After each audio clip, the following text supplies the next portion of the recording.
korrupsiya yok demesek bir millet kimi özümüz yok olabiliriz. Ona göre de bu negatif hala karşı qəti addımlar atmalıyız. Bugün ben bir neçə nəfəri işten kovacağım. Nuriyev.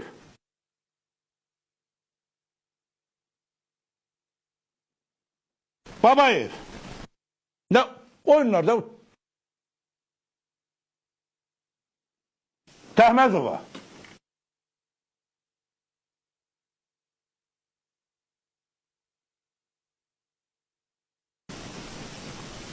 Fetih kişini tez tapın, getirin buraya.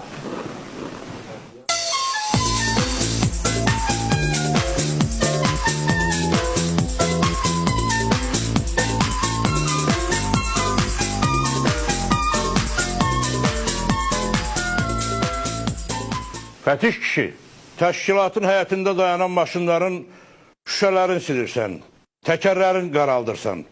Düzdür? Buna göre sen maşın sahiplərindən pul da alırsan. Elədir?